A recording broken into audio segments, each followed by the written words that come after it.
15절 보라, 내가 오늘 생명과 복과 사망과 화를 내 앞에 두었나니 곧 내가 오늘 내게 명령하여 내 하나님 여호와를 사랑하고 그 모든 길로 행하며 그의 명령과 규례와 법들을 지키라 하는 것이라. 그리하면 내가 생존하며 번성할 것이요 또 내 하나님 여호와께서 내가 가서 차지할 땅에서 내게 복을 주실 것임이니라. 그러나 내가 만일 마음을 돌이켜 듣지 아니하고 유혹을 받아 다른 신들에게 절하고 그를 섬기면 내가 오늘 너에게 선언하노니 너희가 반드시 망할 것이라. 너희가 요단을 건너가서 차지할 땅에서 너희의 날이 길지 못할 것이니라. 내가 오늘 하늘과 땅을 불러 너희에게 증거를 삼노라. 내가 생명과 사망과 복과 저주를 내 앞에 두었은즉 너와 내 자손이 살기 위하여 생명을 택하고 내 하나님 여호와를 사랑하고 그의 말씀을 청종하며 또 그를 의지하라. 그는 내 생명이시오 내 장수이시니 여호와께서 내 조상 아브라함과 이삭과 야곱에게 주리라고 맹세하신 땅에 내가 거주하리라. 아멘. 어느 교회에 출석하고 있는 집사님 가정에서 화재가 일어나서 그 부인이 죽고 두 자녀가 죽는 그러한 사건이 있었습니다. 회사에 출근했다가 아내가 불에 타 죽고 두 아이가 불에 타 죽었다는 소식을 듣고 남편이 달려왔습니다. 세 그루의 시체를 바라보고 있던 이 남편이 참 기가 막혔습니다. 한 가정에서 세 시신을 놓고 그 교회 담임 목사님이 이제 장례식 주례를 하게 되었습니다. 그 집사님 부부도 이 목사님께서 세례를 베풀어 주었고 또 두 자녀도 어린 시절에 유아 세례를 베풀어 주었던 그러한 가정이었습니다. 이렇게 불행스러운 장례식을 주례하려고 보니까 무엇을 설교해야 될지 정말 막막했습니다. 한동안 이렇게 망설이던 목사님께서 이렇게 입을 열었습니다. 그 남편에게 말을 합니다. 이제 집사님은 얼마든지 하나님을 원망할 수 있습니다. 얼마든지 하나님을 원망할 이유가 있습니다. 도대체 하나님은 무엇을 하고 계셨기에 우리 집이 이렇게 불을 타게 그렇게 방관하셨고 도대체 하나님은 무엇을 하셨기에 내 아내와 두 자녀가 이렇게 불에 타 죽을 수 있는 이 상황에까지 도대체 하나님은 무엇을 하고 계셨습니까? 이렇게 얼마든지 하나님을 저주하고 떠나버릴 수가 있습니다. 그러나 동시에 이 순간 특별히 하나님을 두려워할 수도 있습니다. 오히려 집사님은 이번 기회에 진정으로 하나님을 경외할 수도 있습니다. 그럴 만한 이유도 집사님께 충분히 있습니다. 선택은 집사님의 선택이니 집사님 마음대로 선택하십시오. 집사님께서 어느 것을 선택하든지 우리는 할 말이 없습니다. 잠시 후 그 남편은 눈물을 펑펑 쏟으면서 이렇게 말합니다. 나는 하나님을 선택하겠습니다.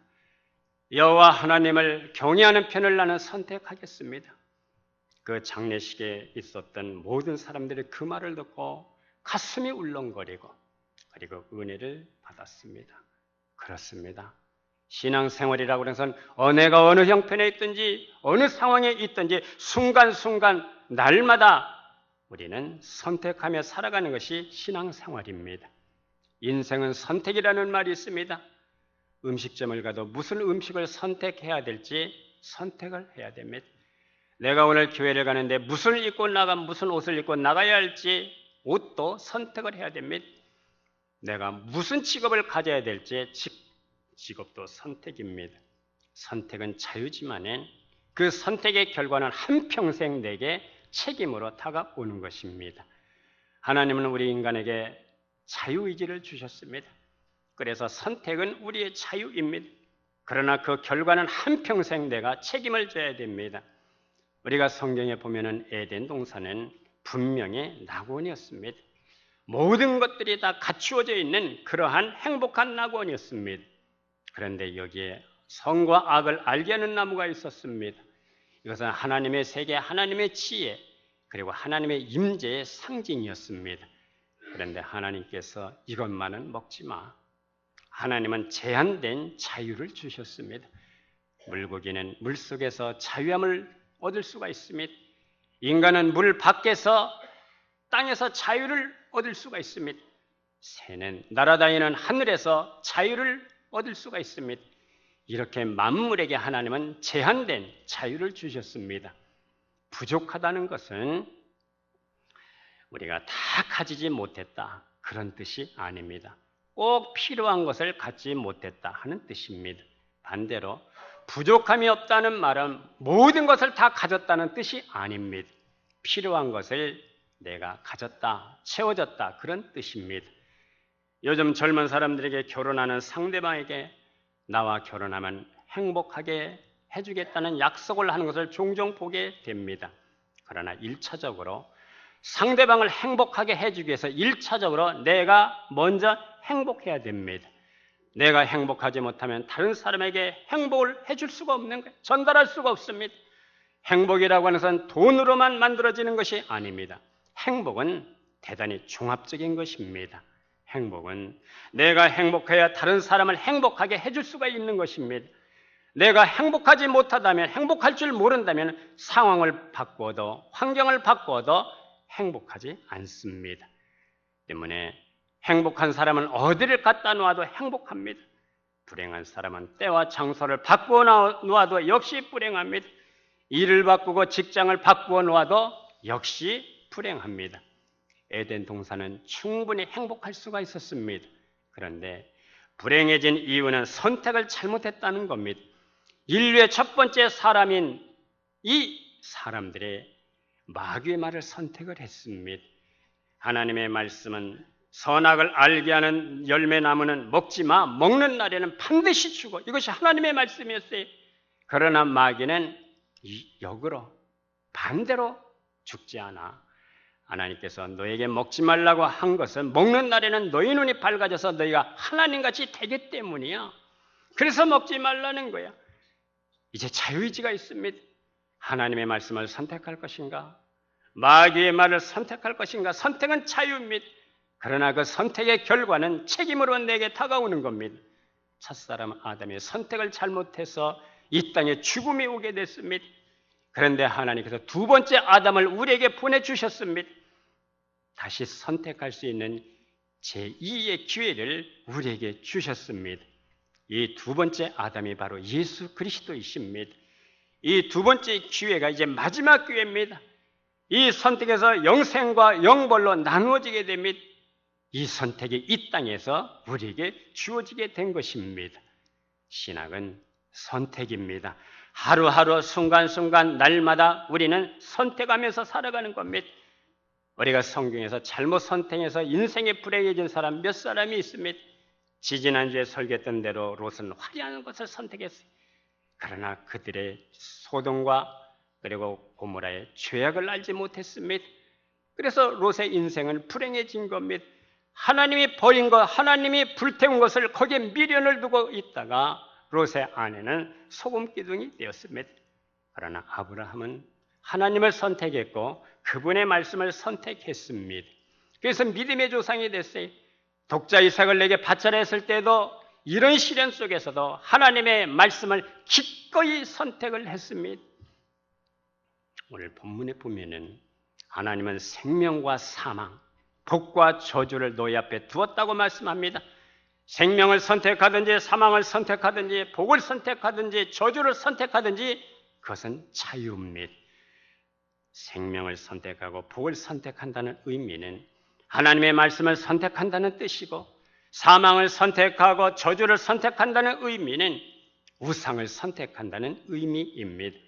오늘 하나님의 말씀을 보면 하나님의 말씀을 선택하면 너희가 복을 받을 것이고 우상을 선택하면 저주를 받게 될 것이다. 그러므로 그리심산에서 축복을 선포하고 에벨산에서 저주를 선포하라고 말씀하십니다. 이미 결론은 나와 있습니다. 눈에 보이는 대로 따라가는 삶, 육신대로 선택하면 반드시 죽을 거라고 말씀합니다. 그러나 영으로서 몸의 행실을 죽이면 너희가 살 것이라고 말씀합니다. 주님은 우리를 너무나 잘 아십니다. 그런가 하면 사탄도 나를 너무나 잘 아십니다. 나를 용서하고 계시는 주님이 계신가 하면 우리를 죄짓게 만들고 미혹하고 넘어지게 만드는 사탄이 있습니다. 주님은 너무나 우리를 잘 아십니다. 너무나 베드로를 잘 아셨습니다. 내가 닭 울기 전에 3번 나를 부인할 거야. 내가 사탄이 너를 밀가부르듯 하려고 청구했는데 내가 네 믿음이 떨어지지 않기를 기도했다. 너는 돌이킨 후에 내 형제를 굳게 하라. 주님은 베드로를 너무나 잘 아셨습니다. 그런가 하면 사탄도 베드로를 너무나 잘 알고 있었습니다. 예수님께서 고난 후에 십자가에 달려 돌아간 다음에 다시 부활할 거야. 이 얘기를 베드로가 듣고 주님, 절대로 그런 일은 일어나지 않을 것입니다. 어떻게 주님이 고난을 받고 십자가에 못이 박힙니까? 절대 그런 일이 일어날 수가 없습니다. 예수님께서 내가 하나님의 일을 모르고 있구나. 내가 하나님의 일을 모르고 사람의 일을 지금 생각하고 있어. 사탄아, 내 뒤로 물러가라. 예수님은 베드로를 잘 아셨어요. 주님은 우리를 잘 아십니다. 그런가 하면 사탄도 우리의 약점과 강점을 너무나 잘 알고 있습니다. 우리를 사랑하시는 주님이 계시는가 하면은 광명한 천사로 가장하여 우리로 하여금 죄를 짓게 만드는 사탄이 있습니다. 우리를 축복하시려는 주님이 계신가 하면 우리를 헐뜯고 무너뜨리고 비방하고 핥히는 사탄의 전략이 있습니다. 우리는 어느 길을 선택해야 되겠습니까?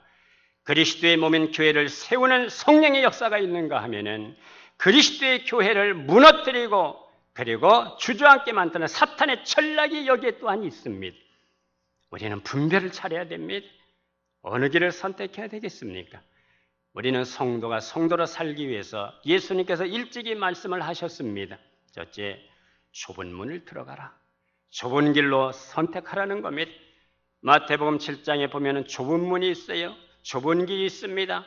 하나는 좁은 문이고 하나는 넓은 문입니다. 축복의 길은 좁은 길입니다. 좁은 문입니다. 예수님은 좁은 길로 좁은 문으로 들어가라고 말씀하십니다.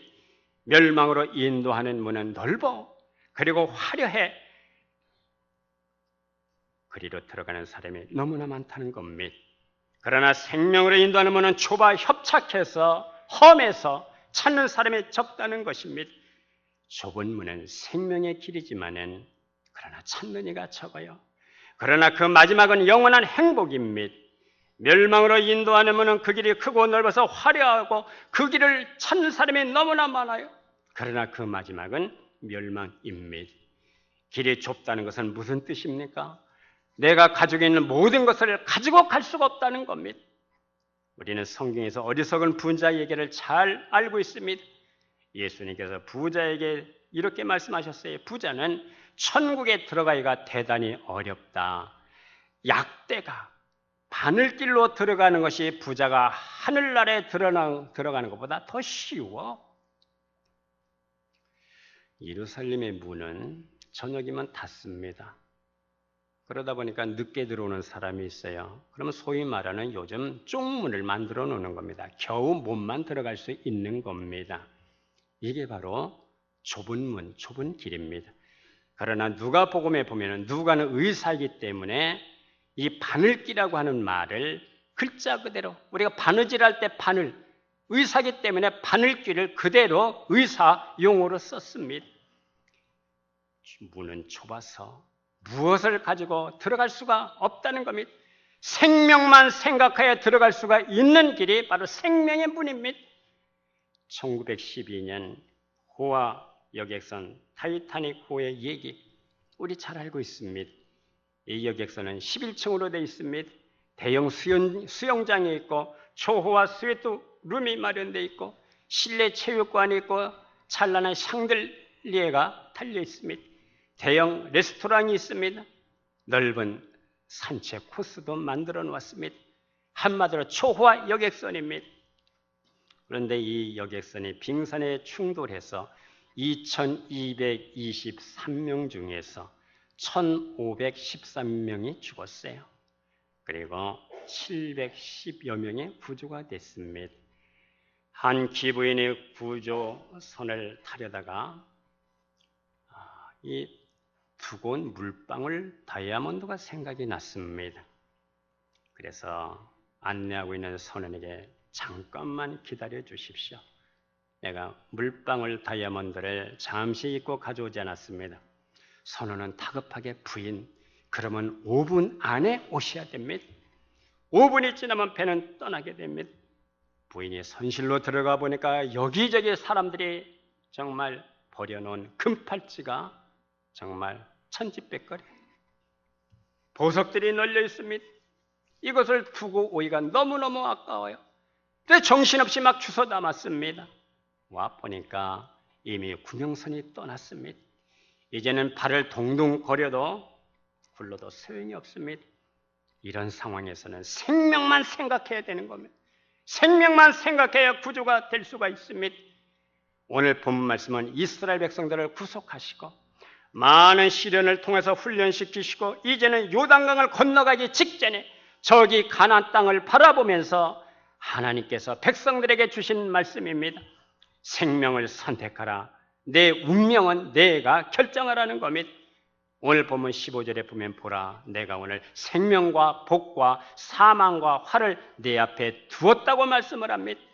오늘 보면 19절에 보니까 내가 생명과 사망과 복과 저주를 내 앞에 두었은즉 너와 내 자손이 살기 위하여 생명을 선택하라고 말씀하십니다. 오늘 본문 20절에 보니까 하나님을 사랑하고 그 말씀을 청종하고 그를 의지하라. 여러분 청종하라는 말은 귀로만 들어라 그런 뜻이 아닙니다. 귀로 듣고 말씀을 살아내라 그런 뜻입니다. 할렐루야.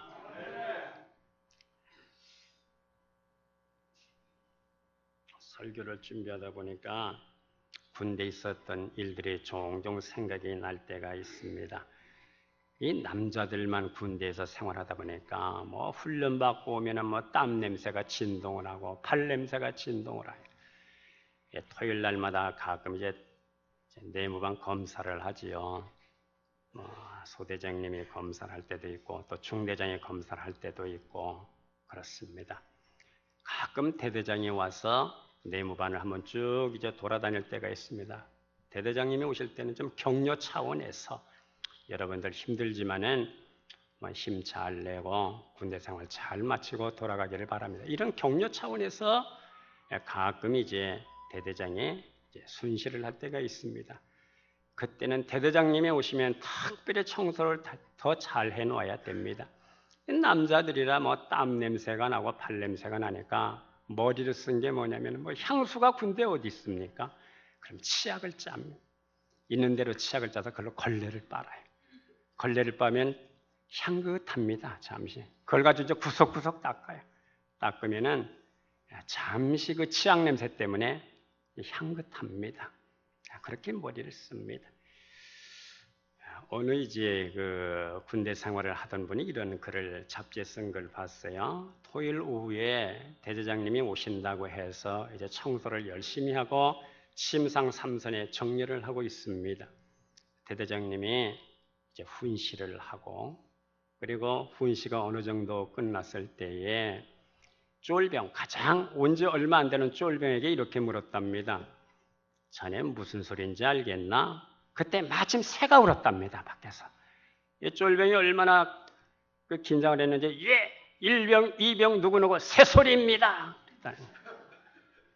그러면서 맨 나중에 그 병사가 썼어요. 그때 개가 짖었으면 어쩔 뻔했냐. 여러분 하나님의 말씀을 창조주의 소리로 들려올 수 있기를 주의 이름으로 축복합니다. 하나님과 바알 사이에 머뭇머뭇거리고 있는 방황하고 오류를 범하고 있는 이스라엘 백성들에게 엘리야가 이렇게 외칩니다. 너희가 어느 때까지 두 사이에서 머뭇거리겠느냐?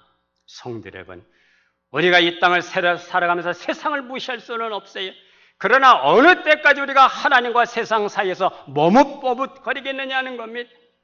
예레미야 28장 8절에도 보면 여호와께서 말씀하시기를 보라, 내가 너희 앞에 생명의 길과 사망의 길을 두었느니 너는 백성에게 전하라고 말씀을 합니다. 생명의 길과 사망의 길이 우리 앞에 있습니다.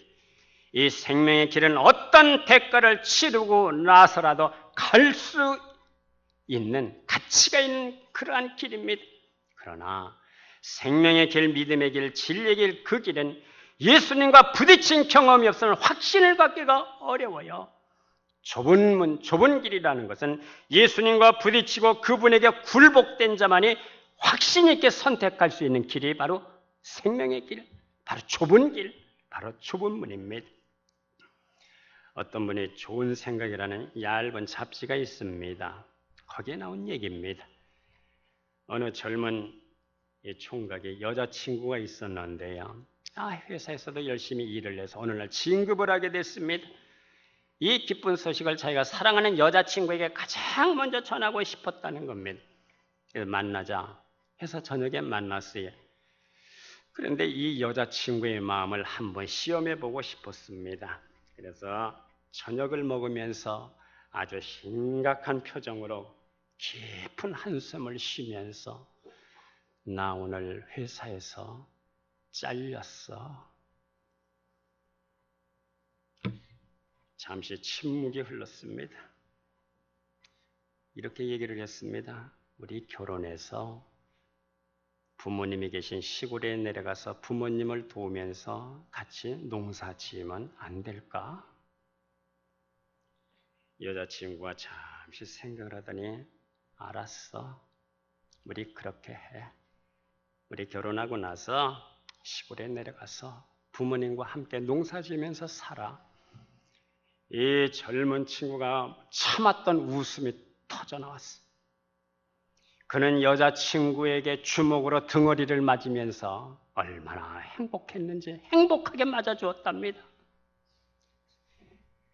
생명의 선택은 자원적이고도 행복한 선택인 거예요. 예수를 선택하고 그분의 말씀을 선택한다는 것은 탁월한 선택인 것을 믿으시기를 바랍니다. 이 탁월한 선택이 우리로 하여금 영혼을 보장시켜 주는 것입니다. 할렐루야. 이제 두 번째, 생명의 선택은 십자가를 선택하고 그 길을 기꺼이 따라가는 겁니다. 주님이 주신 십자가와 부딪힌 경험이 있는 자만이 이 확신을 갖고 자기를 뽑아내는 좁은 문으로 들어가기 위해서 자기를 죽이는 작업을 할 수가 있는 겁니다. 생명을 선택하는 길은 십자가의 길입니다. 예수님께서 일찍이 말씀을 하셨습니다. 나를 따라오려거든 자기를 부인하고 자기 십자가를 지고 나를 좇으라 말씀하셨습니다. 좁은 길은 포기해야 될 것이 많아요. 내려놓아야 할 것이 많습니다. 나는 날마다 죽노라는 이 바울의 말씀처럼 자기를 죽여야 됩니다. 이번 176회 노회 중에 이번에 이제 6명의 목사님이 이제 나오게 됐어요. 이번 전도사님들이 이제 목사고시를 합격하고 이제 6분이 목사 안수를 받게 됐습니다. 그분이 이제 그 중에서 이제 3명은 이제 여자분입니다. 그래서 이제 목사님 될 분 이제 사모님들까지 합쳐서 이제 교육을 좀 시켜주십시오. 그렇게 이제 부탁을 받고 이제 목사가 되기 위한 안수 준비를 위해서 이제 교육을 시키게 됐어요. 할 말이 없습니다. 뭐라고 내가 교육을 하겠습니까? 그래서 내가 옛날에 경험했던 한 가지를 경험 삼아 얘기를 했습니다. 제가 신학교를 들어가 보니까 참 공부하기가 어렵더라고요. 이게 뭐 헬라어 해야지, 히브리어 해야지, 영어는 영어대로 해야지, 또 뭐 죄론, 인간론, 말세론, 종말론, 뭐 그리스도론, 성령론, 어쨌든 레포트가 이렇게 막 푹푹 쌓입니다. 잠을 줄이는 수밖에 없습니다. 그러다 어느 날 이런 생각이 들어요. 이거 신학해서 뭐하나 이거 이렇게 힘든 거. 난 성경 공부는 하는 줄 알았더니 신학이 이런 게 아니더구나. 오늘 마지막 수업을 듣고 다 때려쳐야 되겠다. 이런 마음을 먹고 이제 학교를 갔습니다. 그날 마지막 수업이 종말론이었어요. 그런데 우리 종말론을 가르친 분이 저 소망교회 곽선희 목사님이었어요. 그분은 언제나 수업을 하기 전에 이제 기도로 시작을 하는데 꼭 두 손을 이렇게 어린아이같이 이렇게 모으고 기도를 합니다. 꼭 이렇게. 그날은 이렇게 기도를 하시더라고요. 하나님, 우리가 이제 쟁기를 손에 잡았습니다. 쟁기를 손에 잡았으니 뒤돌아보지 않게 하시고 오직 주님만 바라보고 맡겨주신 사명 잘 감당할 수 있도록 우리에게 힘과 은혜와 믿음을 주시옵소서. 이 한 말이 그냥 가슴에 꽂혔어요. 나는 공부하다 조금만 힘들면 뒤를 쳐다봐서 내가 그냥 옛날 그저 직장 그냥 다니고 말걸. 뭐 신학을 한다고 또 마음 잡아서 공부하다가 또 힘들면 또 뒤돌아보고 옛날 생각하고 이제는 내가 쟁기를 잡았으니 이제는 하나님 나라를 위해서 뒤돌아보지 않게 하시고 다른 잡념 없게 하시고 오직 주님의 나라를 위해서 밭을 갈 수 있도록 저에게 믿음을 주시고 은혜를 주십시오. 이 한 말씀이 탁 꽂혔어요. 그날 수업은 수업이 아니었어요. 내가 회개하면서 그날 수업을 들었습니다. 성도 여러분, 내 뜻대로 살겠다는 사람은 십자가가 필요가 없습니다. 내가 하나님으로 살겠다는 사람, 내가 그리스도와 연합해서 살겠다는 사람, 그리스도로 살려는 사람은 삶의 중심이 십자가인 것을 믿으시기를 바랍니다. 십자가 없이는 영적으로 성장할 수가 없습니다. 십자가가 없이는 성품의 변화가 일어나지 않습니다. 주님이 우리 삶의 전 영역에 역사할 수 있는 근거는 바로 십자가입니다. 천연적인 내 자아, 천연적인 지정의 우리 육신 속에 남아있는 처리되지 아니한 이 본성을 처리하고 신성한 신의 성품에 우리가 참여할 수가 있고 그분의 영이 우리 안에 들어와서 변화를 일으킬 수 있는 근거는 예수님의 십자가인 것을 믿으시기를 바랍니다. 우리는 찬송 잘 부르지요. 죄에서 자유를 얻게 함은 보혈의 능력 주의 보혈 육체의 정욕을 이기림은 눈보다 더에게 맡기는 것 구주의 복음을 전할 제목 그분의 능력, 그분의 십자가, 그분의 피의 능력인 것을 믿으시기를 바랍니다. 그래서 우리는 늘 이렇게 기도합니다. 주여 내가 날마다 내 자아를 부인하고 이 자아를 부인하길 원하고 십자가에서 주님과 함께 자아가 처리되길 원합니다.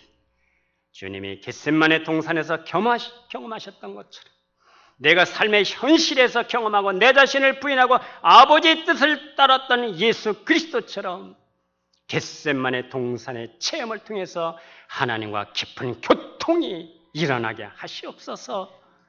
이런 기도가 우리에게 날마다 필요한 겁니다. 그런데 문제는 자아를 죽이는 작업이 그렇게 쉽지가 않다는 겁니다. 그래서 내 힘으로 안 되기 때문에 성령을 의지하는 겁니다. 내 안에 예수의 영이 있는 자만이 성령의 이끌림을 받아서 좋은 문을 확신 있게 선택할 수가 있는 것입니다.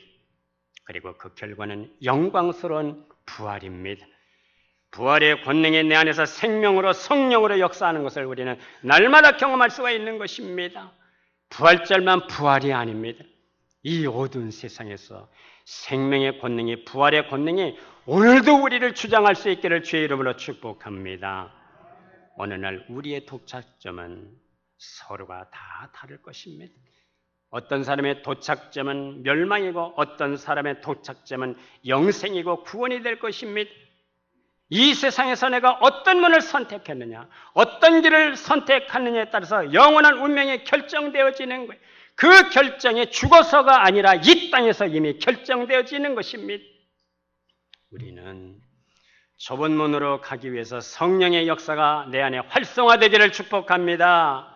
성령의 역사가 내 안에서 번성하기를 축복합니다. 하나님의 방식으로 사는 것이 내 삶에 익숙해지기를 주의 이름으로 축복합니다. 생명의 성령의 법으로 살아가는 것입니다. 오직 하나님으로만 살아야 하나님의 세계가 열려지는 것입니다. 하나님의 세계를 경험해야 좋은 문에 대한 확신이 있는 겁니다. 이 믿음, 이 확신을 갖고 생명의 길로 살아갈 수 있기를 기원합니다. 바로 그 길이 복된 길입니다. 생명을 선택하는 자에게 하나님은 오늘 본문에서 유업을 주신다고 약속하셨어요. 오늘도 하나님의 말씀을 선택하는 자에게 비전을 주시는 겁니다.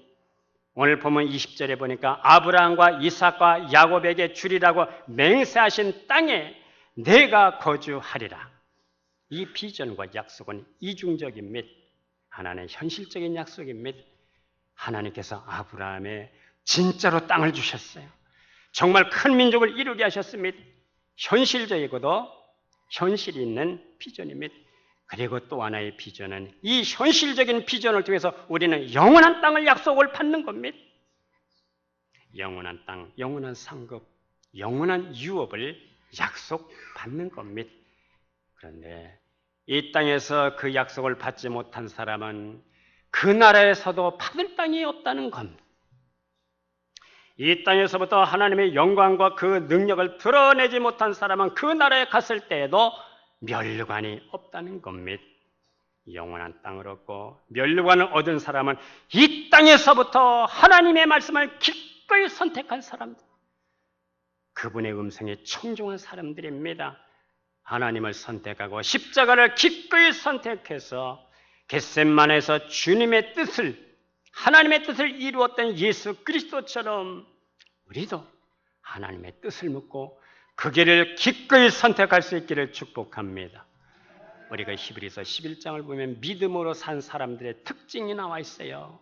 그 특징은 세상에 보지 못한 것을 보면서 살아간 사람들입니다. 세상에 볼 수 없는, 줄 수 없는 비전에 붙잡혀서 살아간 사람들입니다. 세상 사람들이 보지 못하는 것을 선택하고 세상 사람들이 보지 못하는 거기에 우리가 시선을 고정하고 삶의 방식을 살아갈 수 있기를 축복합니다. 생명을 선택하고 생명의 성령의 법으로 살아갈 수 있기를 기원합니다. 기도하겠습니다.